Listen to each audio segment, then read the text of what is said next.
On my YouTube channel, I commonly talk about best practices in digital transformations, but what I want to know is, what do 200 other experts think the top 10 business practices are for a successful digital transformation?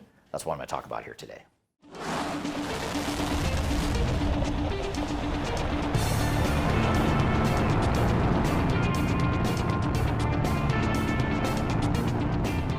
My name is Eric Kimberling. I'm the CEO of Third Stage Consulting. We're an independent consulting firm that helps clients throughout the world reach their third stage of digital transformation success.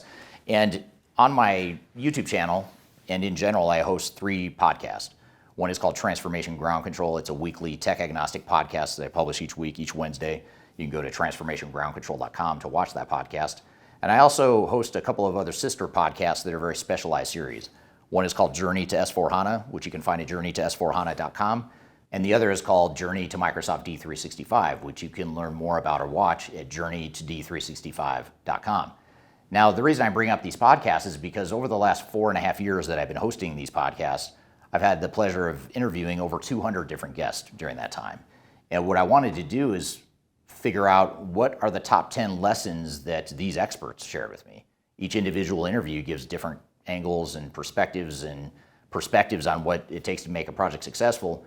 So what I did was I used AI to analyze every single episode I've ever published and come up with its own top 10 weighted ranking of the top 10 lessons from over 200 different experts. Now, the guests that I've had on my show that we're going to analyze here today range from CIOs from our clients. They range from CIOs from companies we've never worked with before. They include other consulting firms. They include software vendors. All different types of people have been involved. And of course, we've interviewed quite a few consultants from our team at Third Stage Consulting. So with that being said, that's the general composition of the 200 plus experts that we've interviewed on my various podcasts over the years. So with that being said, we're going to dive into those top 10 lessons that digital transformation experts have shared with me in my recent podcasts. Before we dive too far into today's content, I want to share a little bit of information about Third Stage Consulting and who we are. Third Stage Consulting Group is an independent technology agnostic provider of consulting services to help clients through their digital transformations. We help with digital strategy and software selection, as well as implementation planning. And during implementation, we provide services related to program management, organizational change, business process improvement, as well as enterprise architecture. These are just some of the services we provide. We have offices in North America as well as Europe and Asia Pacific.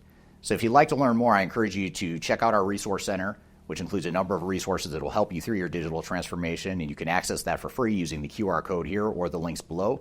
You can also reach out to me directly if you'd like to discuss your digital transformation and brainstorm ideas on how to improve where you're headed on your journey. Now let's jump back into today's content. So this year's Stratosphere in August, we've got an exciting agenda. On day 1, it's going to be the welcome reception, a lot of networking, so it's a great way to meet some of the other peers that will be at the event. And then on day 2 is the full day of packed dual sessions. So there's 2 tracks happening throughout the day. You can pick which sessions you want to go to. And then on day 3, there's a half day of sessions, followed by a VIP lunch for those of you that register for the VIP passes.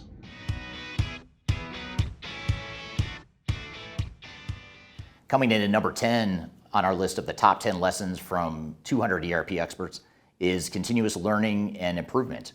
So continuously looking at what causes other projects to succeed and fail, and what can we do to make our projects better and be less likely to fail. That's a common theme that we hear in our podcast. And just recently on my Transformation Ground Control podcast, I had Dr. Scott Janke, who's the managing director here at Third Stage Consulting. He was on my podcast and he talked about how there are lessons from different expert witness engagements and project failures that we've been involved with. But I've also had a lot of different guests on the show that share the same sentiment. So when we look at the top patterns that have emerged from these various 200 plus podcast episodes, continuous learning and improvement is number 10 on our list.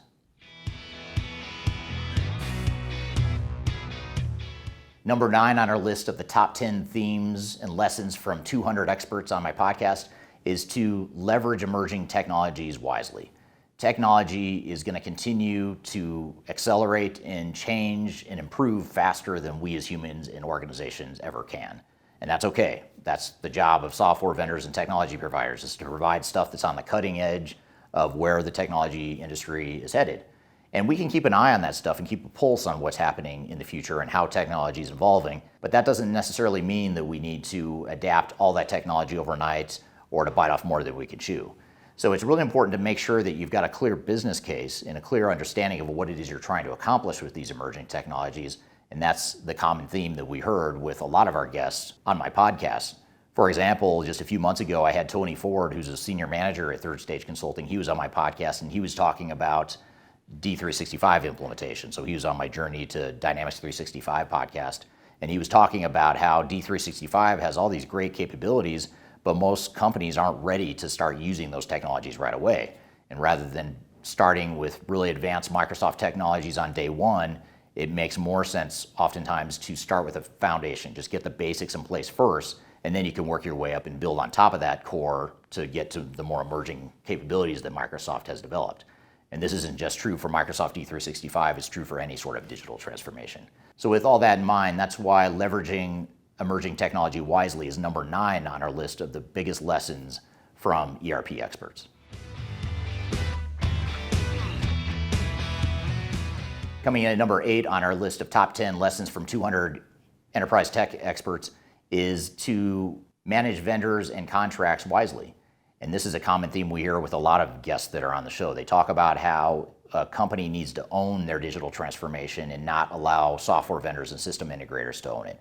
And it's not that you want to exclude them. You certainly need the outside expertise and you need those outside vendors, but they shouldn't be making decisions on behalf of your business, and they certainly shouldn't be running a multi-million-dollar project, or maybe even more if you're a larger organization. Instead, what organizations need to be doing is managing those vendors closely, just as they would manage any vendor or employee or investment in the company. And that's why it's so important. And it actually begins in the early contract stages, making sure you've got the right contract in place.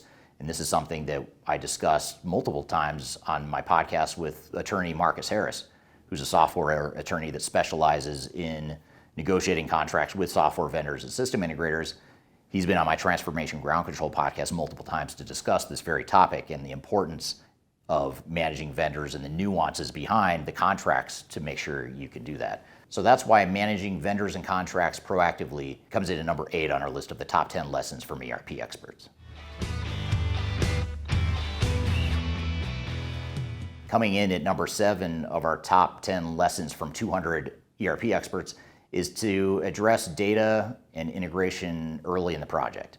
And the reason this is so important is because a lot of times data and cleaning up data, migrating the data, figuring out what you're going to report on using that data, a lot of times that becomes the critical path and the cause of delays in a project.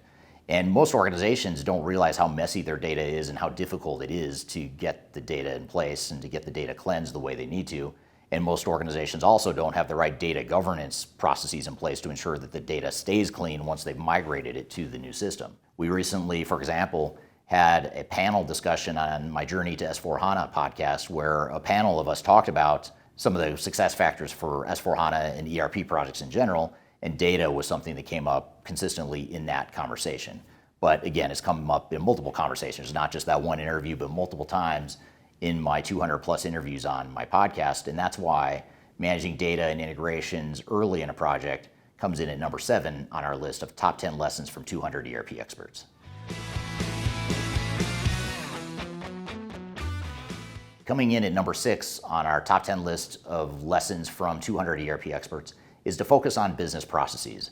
It's a theme that comes up a lot in interviews I've had with experts on my podcast, including Scott Adams, who's a client of ours at a company called Victaulic. He was recently on my Transformation Ground Control podcast, and he did a really nice job talking about how you find that right balance between your core strengths operationally, the things you're doing well, and the strengths of the software, and reconciling those two. Because there's 2 schools of thought around business processes. One would be you change the software to fit the business processes. The other school of thought is you change the business processes to fit the software. The reality is most organizations take some sort of hybrid depending on what their priorities are. So navigating that balance is really important, but defining what you're going to do process-wise and operationally to define that future state operating model, that's all super important to do early in a project. And ideally you do this in the phase 0 implementation planning well before you start bringing in technologists to start designing, building, and deploying technology. So with that all being said, that's why process improvement is number 6 on our top 10 lessons from ERP experts.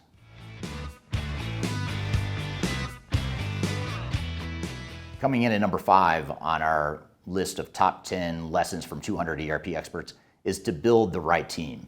And this alludes to the fact that you need to build the right internal team for your core project, but you also need to build the right external team as well and be sure you've got the right balance between the two. When it comes to the internal team, you want to make sure that you are bringing on people that are well respected within their organization. You want to make sure that they understand how things work today, but they also have an eye towards and a vision towards the way things could be, the way things could be improved. So in other words, someone that's not too stuck on the past but understands the past of your organization. And then you also want to look at building your external team too. How do you bring in the right system integrator? What is the role of the system integrator? How are you going to manage the system integrator? How is the system integrator going to collaborate with your team and vice versa? Those are all things that need to be defined clearly up front. And just as an example, I recently had Jonathan Whipple, who's a ERP recruiter that focuses primarily on SAP implementations, but he also does other types of ERP projects too. And he was on my Journey to S4HANA podcast to talk about this exact topic. And he gave some really good advice on how to build that team and the way you should think about roles and responsibilities and project organization and culture and all that good stuff. And he's just one example of many that kept coming back to this point that you've got to have the right team on your project, which is why it's number 5 on our list of the top 10 lessons from 200 ERP experts.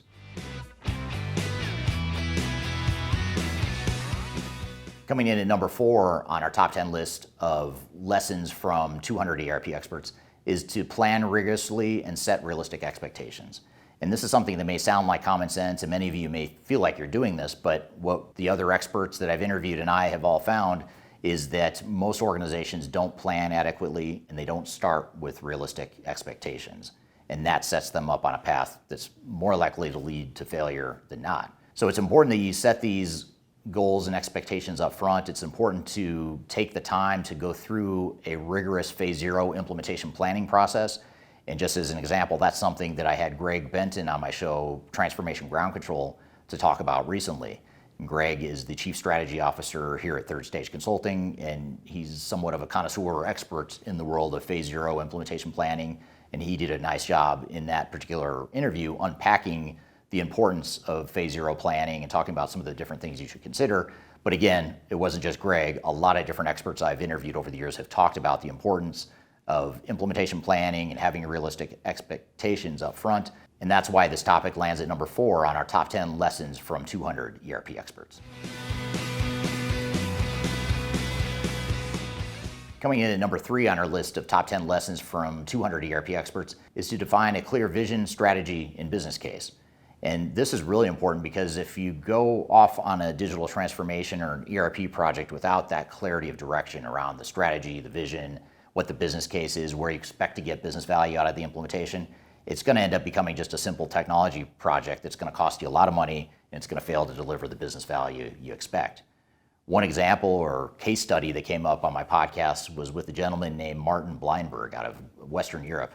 And Martin was a CIO at a large organization that had recently gone through an ERP implementation, and he had been involved with ERP implementations in the past, both at his company and previous companies as well. And in my Transformation Ground Control podcast, he talked about how important it was to have a mission, goals, and business value identified early on to give your project direction and to give your project governance around how you make decisions so that people have clarity on what it is they're trying to accomplish with their digital transformation or ERP project. So these are a couple of examples of why setting a clear strategy and business case is number 3 on our list of top 10 lessons from 200 ERP experts.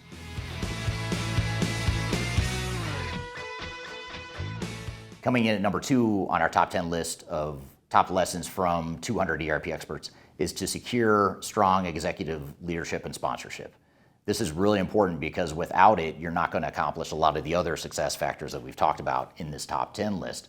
But what this means at the executive sponsorship and leadership level is to make sure that executives aren't just approving a project or just saying, yes, we'll pay for it, or yes, we'll invest in the time and money it takes to go through the project.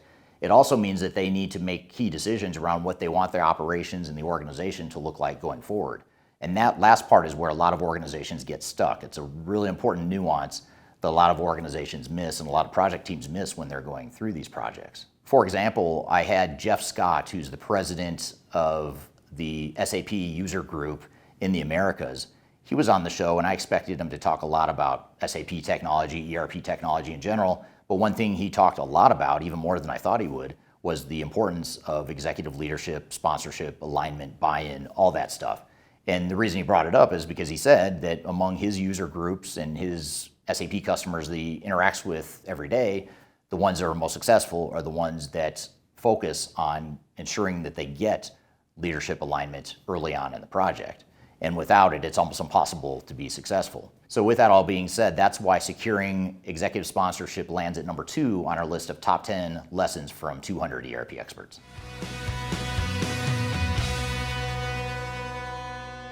Coming in at number 1 of the top 10 lessons from 200 ERP experts is to prioritize organizational change management. And this is probably the one I'd put at number 1 too, but the guests I've interviewed on my show tend to agree. And when we look at the guests we've talked to and even the expert witness projects we've been involved with here at Third Stage and the project recoveries we've been involved with at Third Stage, almost every single time change management is a huge issue in those cases. The companies that are most successful had change management figured out. They knew how to do it. They weren't necessarily doing it easily. It doesn't mean that it was always pretty along the way, but the organizations ultimately figured out how to manage change effectively, and they started those change processes early. A really good example of an interview that I had on my Journey to S4HANA podcast was with Julia Joyce and Sarah Stanley Smith out of Third Stage Consulting's EMEA office. And they shared a lot of their experience with change management and just being involved with ERP implementations, both amongst our clients, but even previously, prior to joining Third Stage, some of the clients that they'd worked with as well. So that's just one example of an interview that covered change management. It's something that came up very consistently in our interviews over the years, and that's why prioritizing organizational change management lands at number 1 in our top 10 list of lessons from 200 ERP experts. So this is what the experts I've interviewed had to say, but I'd love to hear from you. What do you think the top reason for success is, or the top reason for failure is, or the number 1 thing you would share with the community to make sure that they're successful in their ERP projects or their digital transformations? I'd love to hear your feedback, so please drop those in the comments below, and I'll do some more video content based on those comments. Be sure to also download our Lessons from 1,000 Digital Transformations. This is an ebook you can download for free on our website, and it shares a number of best practices and lessons from having worked with over 1,000 different implementations over the years. And it shares our top 20 list, many of which are very consistent with this top 10 list, but it goes into more detail and gives you some more prescriptive advice on how to address some of those challenges. So be sure to download that book for free. You can do that by scanning the QR code right here, or you can go to the links below. So I hope you found this information useful, and hope you have a great day.